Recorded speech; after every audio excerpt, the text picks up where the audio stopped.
بسم اللہ الرحمن الرحیم۔ شروع کرتا ہوں اللہ کے نام سے جو بڑا مہربان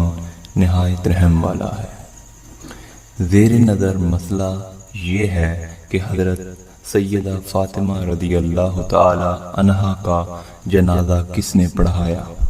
اس مسئلہ کو شیعہ ذاکرین دن رات جھوٹ بولتے ہوئے یہ ثابت کرنے کی کوشش لغو کرتے ہیں کہ حضرت سیدہ فاطمہ الزہرا رضی اللہ تعالی عنہا حضرت ابو بکر صدیق رضی اللہ تعالی عنہ سے ناراض تھیں اور آپ نے وصیت فرمائی تھی کہ وہ میرے جنازے میں شریک نہ ہوں، تو حضرت علی رضی اللہ تعالی عنہ نے ان کو رات کو ہی دفن کر دیا تھا اور خلیفۃ المسلمین کو اس کی خبر ہی نہ ہونے دی۔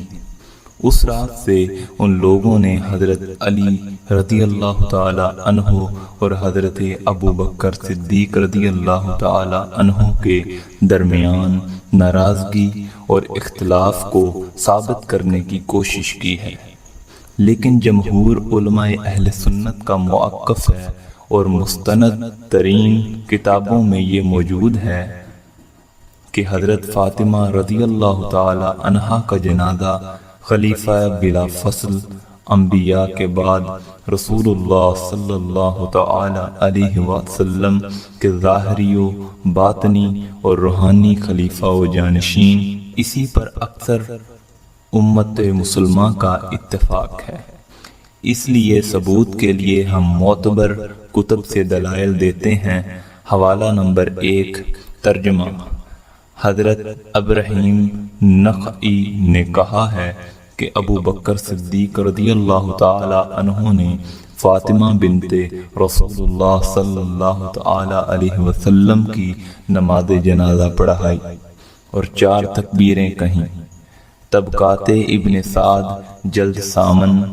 صفحہ 19 تذکرہ فاطمہ مطبوعہ لندن یورپ۔ حوالہ نمبر 2 ترجمہ حضرت شعبی فرماتے ہیں کہ فاطمہ پر ابو بکر صدیق رضی اللہ تعالی عنہ نے نماز جنازہ پڑھایا بحوالہ طبقات ابن سعد جلد 8 صفحہ 19 تذکرہ فاطمہ طبع لندن یورپ۔ حوالہ نمبر 3 تیسری روایت امام بہقی سے اپنی سند کے ساتھ منقول ہے، لکھتے ہیں کہ ترجمہ یعنی جب حضرت فاطمہ فوت ہوئیں تو حضرت علی رضی اللہ تعالی عنہما نے ان کو رات میں ہی دفن کر دیا اور جنازے کے موقع پر حضرت علی رضی اللہ تعالی عنہ نے حضرت ابو بکر صدیق رضی اللہ تعالی عنہ کے دونوں بازو پکڑ کر جنازہ پڑھانے کے لیے مقدم کر دیا۔ بحوالہ السنن الکبریٰ للبہقی موال جواہر النقی جلد 4 صفحہ 29 کتاب الجنائز۔ حوالہ نمبر 4 شیعہ امام معصوم محمد باقر سے مروی روایت صاحب کنز العمال نے علی المتقی الہندی نے بحوالہ خطیب ذکر کی ہے۔ ترجمہ امام جعفر صادق امام محمد باقر سے روایت کرتے ہیں کہ حضرت فاطمہ دختر رسول اللہ صلی اللہ تعالی علیہ وسلم فوت ہوئیں تو ابو بکر و عمر دونوں جنازہ پڑھنے کے لیے آئے تو ابو بکر نے علی المرتضی رضی اللہ تعالی عنہ سے جنازہ پڑھانے کے لیے فرمایا کہ آگے تشریف لائیے، تو علی المرتضی نے جواب دیا کہ آپ خلیفۃ الرسول ہیں، آپ کی موجودگی میں آگے بڑھ کر جنازہ نہیں پڑھا سکتا۔ پس ابو بکر صدیق نے آگے بڑھ کر جنازہ پڑھایا۔ بحوالہ کنز العمال خط فی روات مالک جلد 2 صفحہ 318 طبع قدیم روایت 5299 باب فضائل الصحابہ فصل الصدیق مسندات علی۔ حوالہ نمبر 5 حضرت امام زین العابدین رضی اللہ تعالی عنہ کی روایت حاضر ہے۔ اس مسئلہ کو اس روایت نے خاصی حد تک حل کر دیا ہے۔ ترجمہ جعفر صادق اپنے والد محمد باقر سے اور وہ اپنے والد امام زین العابدین سے روایت کرتے ہیں کہ مغرب و عشاء کے درمیان حضرت فاطمہ الزہرا رضی اللہ تعالی عنہا کی وفات ہوئی۔ ان کی وفات پر ابو بکر و عمر و عثمان و زبیر و عبد الرحمن بن عوف حضرات حاضر ہوئے۔ جب نماز جنازہ پڑھنے کے لیے جنازہ سامنے رکھا گیا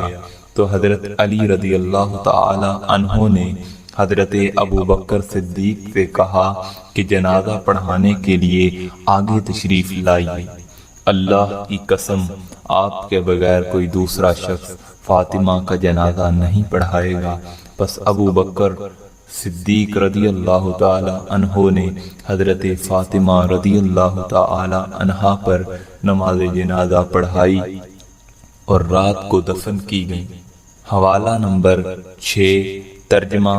فصل الخطاب کے مصنف نے ذکر کیا ہے کہ ابو بکر صدیق و عثمان و عبد الرحمن بن عوف و زبیر بن عوام تمام حضرات عشاء کی نماز کے وقت حاضر ہوئے اور سیدہ فاطمہ کی رحلت مغرب و عشاء کے درمیان ہوئی۔ منگل کی رات تیسری رمضان شریف حضور صلی اللہ تعالی علیہ وسلم کے 6 ماہ بعد فاطمہ کا انتقال مبارک ہوا۔ اس وقت فاطمہ کی عمر 28 سال تھی۔ علی المرتضیٰ کے فرمان کے مطابق ابو بکر صدیق نماز جنازہ کے لیے امام بنے اور 4 تکبیروں کے ساتھ نماز جنازہ پڑھائی۔ بحوالہ اثنا عشریہ متاعن صدیقی تان نمبر 14 صفحہ نمبر 445 طبع نول کشور لکھنؤ۔ حوالہ نمبر 7 حافظ ابو نعیم اصفہانی نے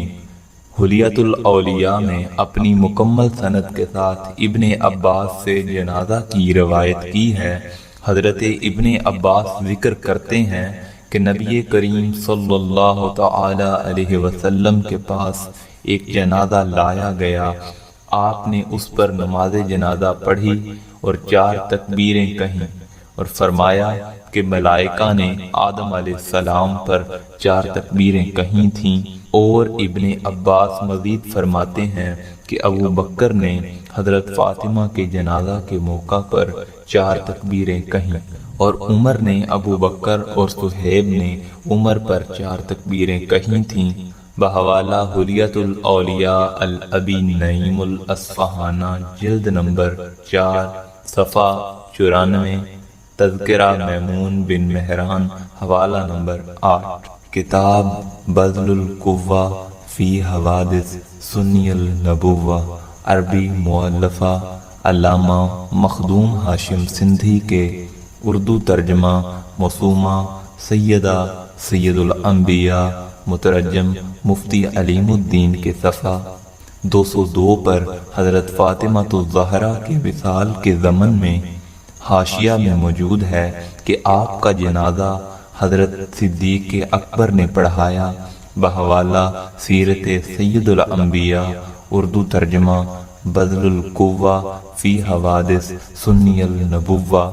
عربی صفحہ نمبر 202 کا حاشیہ نمبر 1 حوالہ نمبر 9 تاریخ ابن کثیر البدایہ والنہایہ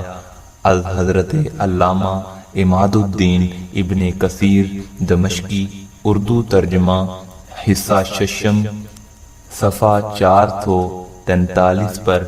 ایک روایت مذکور ہے کہ آپ کی نماز جنازہ حضرت ابو بکر صدیق نے پڑھائی۔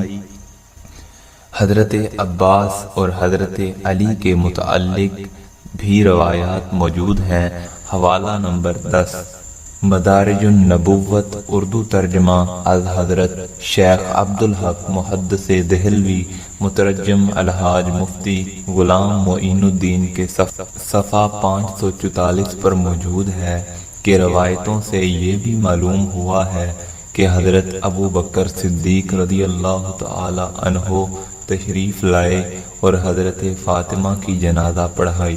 اور حضرت عثمان بن عفان و عبد الرحمن ابن عوف اور زبیر بن العوام رضی اللہ تعالی عنہم بھی آئے۔ حوالہ مدارج النبوت از شیخ عبدالحق محدث دہلوی، جلد دوم، صفحہ 544، مطبوعہ ضیاء القرآن لاہور۔ نتیجہ: ان 10 کتابوں کی ان روایات کے بعد یہ بات پایا ثبوت تک پہنچ گئی ہے کہ حضرت فاطمہ الزہرا رضی اللہ تعالی عنہا کا جنازہ خلیفہ وقت، خلیفۃ المسلمین، خلیفۃ الرسول، جانشین سرور عالم صلی اللہ تعالی علیہ وسلم، امام المسلمین والمؤمنین حضرت ابو بکر صدیق رضی اللہ تعالی عنہ نے خود پڑھائی، اور خود حضرت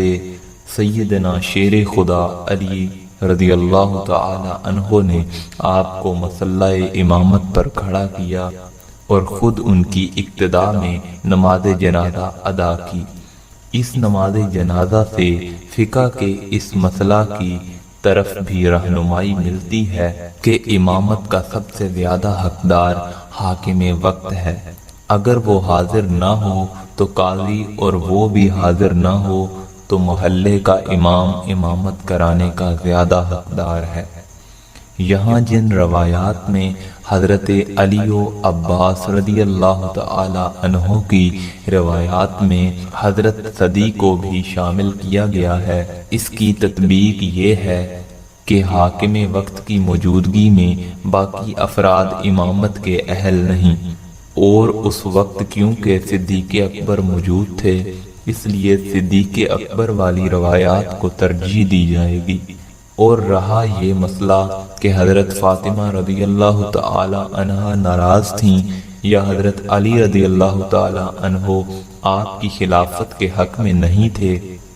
یا آپ مجبور تھے، یہاں سوال پیدا ہوتا ہے کہ سیدہ فاطمہ رضی اللہ تعالی عنہ حضرت ابو بکر صدیق رضی اللہ تعالی عنہ سے کیوں ناراض تھیں؟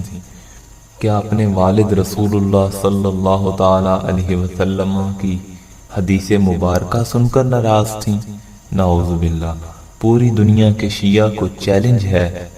کہ وہ یہ الفاظ دکھا دیں کہ حضرت سیدہ فاطمہ رضی اللہ تعالی عنہا نے فرمایا ہو کہ میں حضرت ابو بکر صدیق سے ناراض ہوں۔ چیلنج ہے یہ سب دشمنان اسلام، اثنا عشری شیعہ ذاکرین کے جھوٹے من گھڑت افسانے ہیں،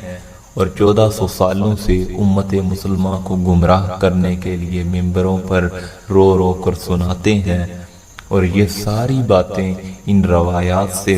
باطل ہو جاتی ہیں کہ نماز جنازہ کے سلسلے میں تو آپ مجبور نہیں تھے، بلکہ حضرت ابو بکر صدیق رضی اللہ تعالی عنہ نے حضرت علی رضی اللہ تعالی عنہ کو اپنے اوپر ترجیح دی۔ اس وقت ان کو اختیار تھا کہ آپ چاہتے تو خود امامت کرا سکتے تھے،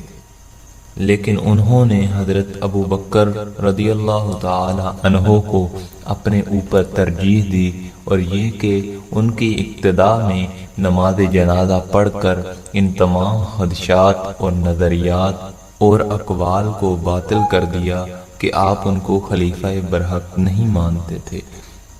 آپ مجبوراً ان کی خلافت کو مانتے تھے، یا حضرت فاطمہ رضی اللہ تعالی عنہا حضرت ابو بکر رضی اللہ تعالی عنہ سے معاذ اللہ ناراض تھیں، اور انہوں نے حضرت علی رضی اللہ تعالی عنہ کو حضرت ابو بکر صدیق رضی اللہ تعالی عنہ کو